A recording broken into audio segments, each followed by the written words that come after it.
만약에요, 우리가 학창 시절에 막 달달 외웠던 역사적 사실들 있잖아요. 예를 들어서 고려의 수도가 개성이었다.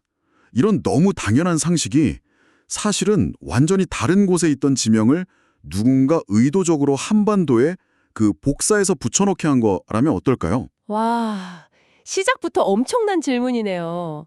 네, 오늘 저희가 다룰 자료들이 바로 그 거대하고 좀 도발적인 질문을 던지고 있습니다. 네, 심지어 원래 위치가 지금의 중국 베이징 근처였다고 주장하는 기록들이 있다면 말이죠. 지금 듣고 계신 여러분도 아마 에이, 설마 하실 텐데요. 그렇죠. 그래서 오늘 유튜브 역사학회 강의 녹취록부터 1956년에 편찬된 최초의 국정 국사 교과서 분석 자료, 그리고 고문원 교차 검정 데이터까지 이 산더미 같은 자료들을 파헤쳐 볼 텐데요. 맞아요. 근데 본격적인 시작에 앞서서 이거는 꼭 짚고 넘어가야 할 것 같아요. 오늘 다루는 자료들 내용이 현재 대한민국 역사학계의 주류 의견하고는 아주 강하게 충돌하는 이른바 대륙사관의 시각을 담고 있잖아요. 네네, 아주 중요한 포인트입니다. 저희가 오늘 이 방송에서, 이 심층 탐구에서 이 주장이 무조건 역사적 진실이다, 이렇게 결론을 내리거나 특정 학파를 지지하려는 게 절대 아니거든요. 그러니까요. 저희는 항상 객관적으로 도대체 제공된 원본 자료들이 어떤 문헌적 근거로 이런 거대한 주장을 펴고 있는지 살펴보는 거니까요. 맞습니다. 그들이 지적하는 주류 학계의 모순은 또 뭔지 아주 객관적으로 그 논리 자체를 해부해 보는 게 오늘의 미션입니다. 자, 그럼 이 놀라운 가설의 세계로 한번 들어가 볼까요? 네, 좋아요. 자, 이 부분을 한번 파헤쳐 보죠. 오늘의 이야기는 대한민국 역사 교육의 뼈대가 딱 만들어진 1956년으로 거슬러 올라갑니다.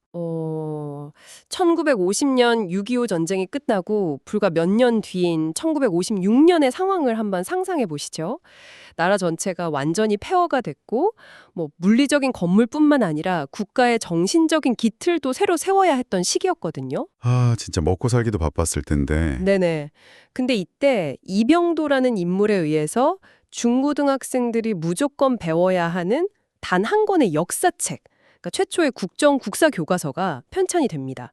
근데 오늘 저희가 살펴보는 자료들을 보니까 이 교과서를 주도한 이병도 그리고 신속호라는 인물들의 과거 이력에 아주 치명적인 물음표를 던지더라고요. 네, 바로 그 부분입니다. 그 이력이란 게 바로 조선사 편수의 활동이거든요. 조선사 편수에 역사에 조금만 관심 있는 분들이라면 들어보셨을 텐데 일제강점기 시전에 조선총독부 산하에서 만들어진 기관이잖아요. 일본이 우리 역사를 자기들 입맛에 맞게 편집하려고 만든 곳이죠. 맞아요. 자료에 따르면 이 두 사람이 거기서 일본인 학자들을 도와서 일종의 부역을 했던 인물들이라는 주장이 나오는 겁니다. 참. 근데 여기서 우리가 좀 근본적으로 질문해 봐야 할 게 있어요. 일제가 도대체 왜 그렇게까지 역사를 건드렸을까요? 총칼로 땅 뺐으면 끝나는 거 아닌가요? 단순히 영토를 점령하는 것만으로는 부족했던 거죠. 자료에 등장하는 1937년 초등 지리교과서를 보면요, 그들의 의도가 아주 투명하게 드러납니다. 그 지리교과서요? 어떤 내용이었죠? 불과 140여 페이지 분량의 그 책에서 일제는 조선을 그저 일본이라는 거대한 제국의 변방, 그러니까 그냥 하나의 지방으로 묘사합니다. 그리고 조선어 사용을 엄격히 금지하죠. 와, 그러니까 이건 물리적인 땅을 지배하는 걸 넘어서 사람들의 생각의 뿌리 자체를 아예 뽑아버리려 했던 거네요. 정확합니다. 역사를 왜곡한다는 건 식민지인들의 마음속에 우리는 원래 독립할 능력이 없다, 우리는 주변 강대국의 영향을 받아야만 유지되는 작은 존재다, 이런 패배주의를 심기 위한 아주 지독한 심리전이었던 거예요. 스스로를 작은 틀 안에 가두게 만드는 거군요. 이거 약간 제가 요즘식으로 비유해 보자면 일종의 악성 소프트웨어 패치 같은 거네요. 오, 악성 패치요? 네, 원래는 엄청난 고성능을 낼 수 있는 컴퓨터인데 누군가 몰래 처리 속도를 제한하는 패치를 깔아버린 거예요. 그래서 사용자가 쓰면서 내 컴퓨터는 원래 이렇게 느려 터졌구나 하고 믿게 만드는 거죠. 비유가 아주 찰떡이네요. 네네, 딱 그런 셈이죠. 근데 정말 미스테리한 건 이겁니다. 아니, 해방이 됐잖아요. 심지어 6.25 전쟁까지 치르면서 완전한 독립국가를 세웠는데 어떻게 그 악성 패치를 도왔던 사람들이 서울대나 고려대 같은 학계 최상층부를 다 장악하게 된 건가요? 자료들은 그 이유를 당시의 참담한 현실에서 찾고 있어요. 광복 직후나 전쟁 직후에 근대적인 학문 체계를 역사를 연구하고 가르칠 수 있는 학자가 절대적으로 부족했던 거죠. 아, 인력난이었군요. 그렇죠.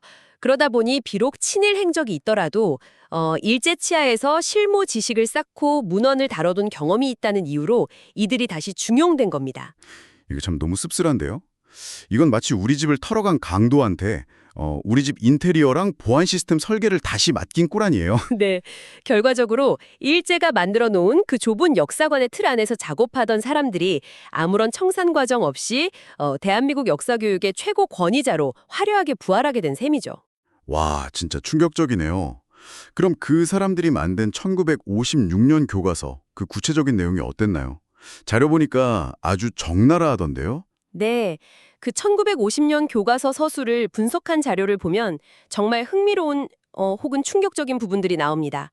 가장 먼저 눈에 띄는 건요. 한반도의 구석기 시대 자체가 아예 존재하지 않았다고 단정지어버렸다는 점이에요. 잠깐만요, 네. 구석기가 없었다고요? 지금 듣고 계신 여러분들도 당장 공주 석장리 유적이나 연천 전곡리 구석기 유적 같은 거 다 학교에서 배우셨잖아요. 네네, 다들 아시죠? 아니 그럼 수십만 년 동안 한반도에는 사람이 안 살다가 신석기 때 갑자기 뿅 하고 나타났다고 싹둑 잘라버린 건가요? 물론 당시의 시대적 한계를 고려해야 한다는 주류 학계의 반론도 분명 있습니다. 1950년 당시에는 전곡리 유적이 아직 발견되기 전이었으니까요. 1978년에야 발견됐거든요. 아, 발굴이 안 됐던 시기긴 하네요. 네, 하지만 오늘 저희가 다루는 자료의 연구자들은 이렇게 비판합니다. 발굴이 덜 됐다면 아직 발견되지 않았다라고 열어두는 게 학자적 양심인데 아예 없다고 교과서에 못을 박아버렸다는 거죠. 모른다랑 없다는 완전히 하늘과 땅 차이잖아요. 애초에 깊은 역사를 가질 수 없는 민족이라는 프레임을 씌우려 했다는 해석이군요. 네, 그리고 여기서 주목해야 할 흥미로운 점은요. 그 짧게 시작된 신석기 역사마저도 독자적으로 발전한 게 아니라 중국 황하 유역이나 북방 시베리아의 영향을 강하게 받았다고 기술한다는 거예요. 항상 밖에서 뭔가 들어와야만 발전한다는 식이네요. 그렇죠. 그리고 가장 핵심적인 포인트가 바로 고조선의 시작을 묘사하는 방식입니다. 고조선이요? 단군 할아버지 나오는 그 고조선이요? 네, 근데 단군에 대한 이야기는 척제히 축소하거나 증명할 수 없는 신화로 쳐버려요. 대신에 중국 연나라에서 도망쳐온 위만이라는 인물이 세운 위만조선, 그리고 한나라가 설치한 식민 통치 기구인 한사군을 우리 역사의 진정한 출발점처럼 부각시킵니다. 와, 듣고 보니까 흐름이 진짜 교묘한데요? 우리 역사의 진짜 출발선에 섰는데 스스로 나라를 세운 게 아니라 중국에서 도망쳐온 외지인이 왕이 되고 시작하자마자 식민 지배를 받는 걸로 스타트를 끊게 만든 거네요. 맞습니다.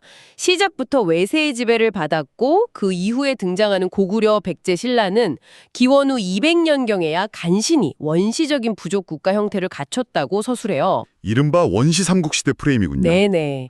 자료의 저자들은 이게 철저히 일본의 이익을 위한 조작이었다고 주장하는 겁니다. 당시 일본 역사가 건국연대가 짧았기 때문에 거기에 맞춰서 조선의 역사를 확 끌어내려야 했거든요.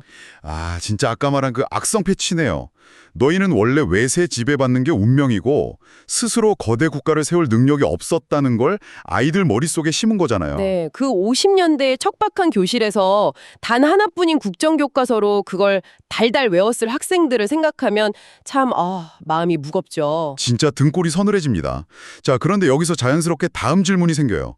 50년대에 그런 심리적인 속도 제한 패치를 깔았다는 건 이해가 가는데 심리적인 위축이란 실제 지도가 바뀌는 건 전혀 다른 문제잖아요. 그렇죠. 완전히 다른 차원의 이야기죠. 오늘 다루는 자료들은 이 정신적 왜곡이 결국 영토에 대한 거대한 인식 조작으로 이어졌다고 주장하고 있잖아요. 네, 바로 그 지점이 이 자료들이 제기하는 가장 파격적인 논단입니다.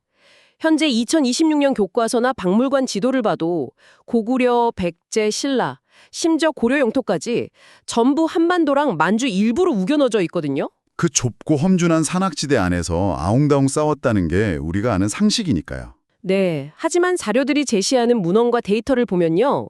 중국 대륙 동부 곳곳, 그러니까 산동성이나 강소성, 심지어 베이징 일대까지 우리 고대와 중세 국가의 지명과 유적 기록이 널려 있다는 주장이 제기됩니다.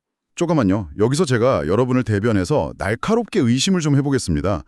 아니, 지명이 대륙에 있다고 해서 거기가 다 우리 조상을 영토였다고 하는 건 너무 논리적 비약 아니에요? 오, 어떤 면에서 그렇게 생각하시죠? 동아시아는 기본적으로 한자 문화권이잖아요. 영국 요크에 살던 사람들이 미국 가서 뉴욕 만든 것처럼 우리 유민들이 중국 넘어가서 고향 한자 지명을 그냥 썼을 수도 있는 거잖아요.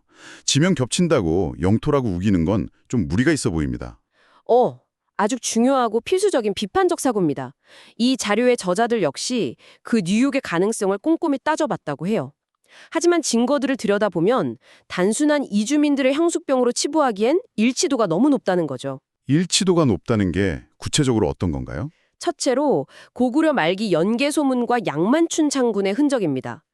자료에 따르면 이들의 이름을 딴 진영, 산, 마을 같은 지명이 현재 베이징 근처 조양이나 향산 일대에 엄청나게 밀집해 있어요. 아, 이름 하나가 어쩌다 툭 있는 게 아니라 군사적 동선이 세트로 모여 있다는 거군요. 네네.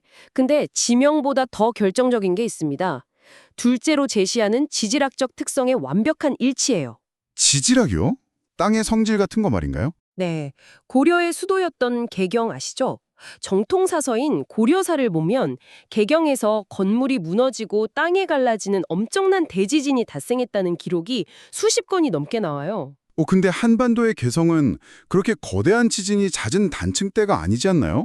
맞습니다. 오히려 이 지진 기록들은 대지진으로 도시가 파괴된 적이 있는 중국 대륙의 당산, 그러니까 개평 지역의 단층 조건과 완벽하게 맞아떨어져요. 와, 지명은 사람들이 얼마든지 옮겨 쓸 수 있지만 땅이 흔들리는 자연재해는 사람이 옮길 수가 없으니까요. 영국 요크 지진 기록을 미국 뉴욕에 가져다 붙일 수는 없는 거네요. 정확합니다. 바로 그 모순을 짚어내는 거죠. 진짜 강력한 논점인데요. 근데요, 만약 진짜로 고려나 고구려 무대가 베이징 인근 중국 대륙이었다면 그 지역을 다스렸던 중국 왕조들이 가만히 있었을까요? 자기들 역사책에 여기 우리 땅인데 쟤네가 쳐들어왔다 이렇게 썼을 텐데요. 그 지점이 연구자들이 가장 심혈을 기울여 파고든 부분인데요.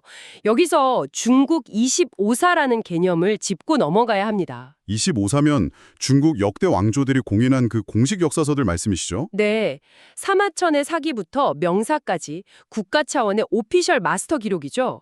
근데 연구자들이 이걸 샅샅이 분석한 결과 놀랍게도 중국 사서 어디에도 그 논란이 되는 지역들이 당시 자신들의 명확한 내부 통치 영역이었다고 확언한 기록이 없다는 겁니다. 헐, 그럼 오히려 중국 기록들이 이 대륙사관의 가설을 뒷받침해주는 정황이라는 건가요? 네, 송나라 기록을 보면 고려의 동남쪽에 명주라는 곳이 있다고 나오거든요.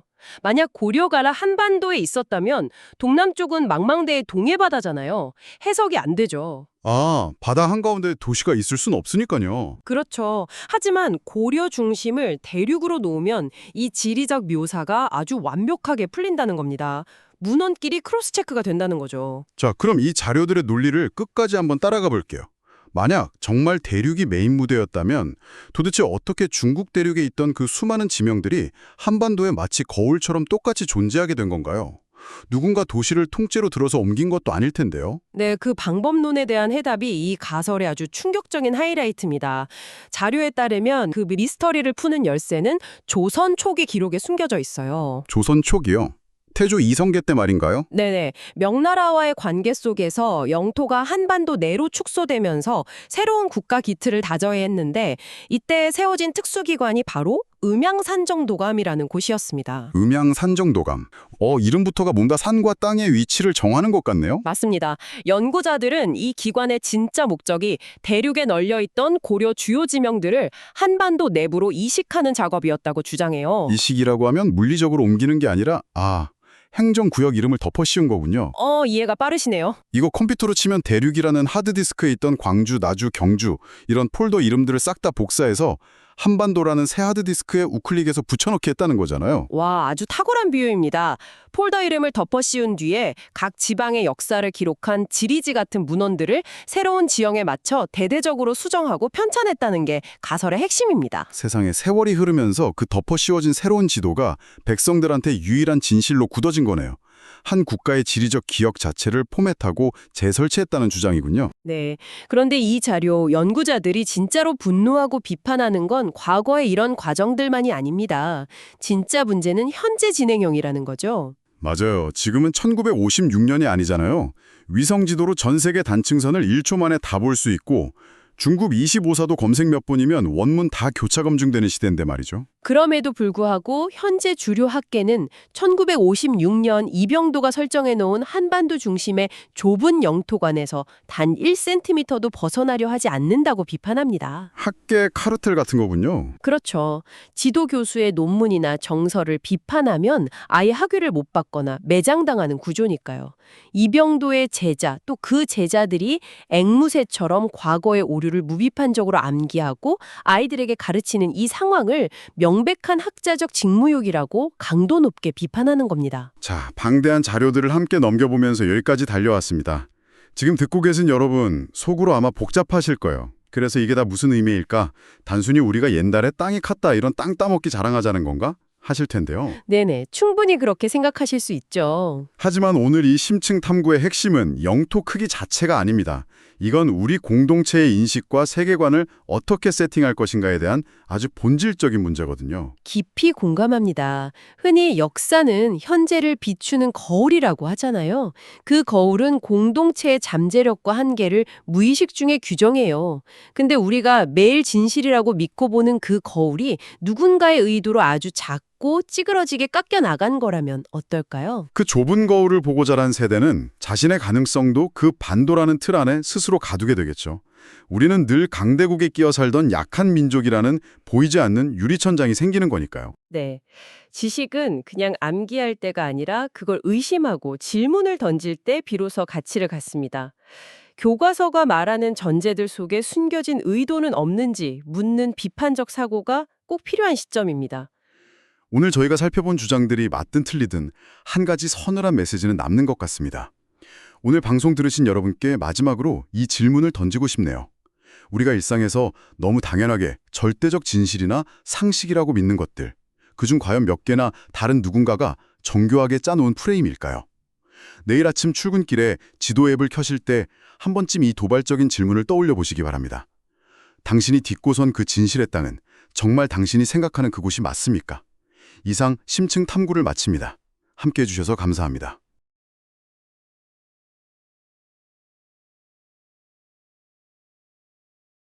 눈이 멀었다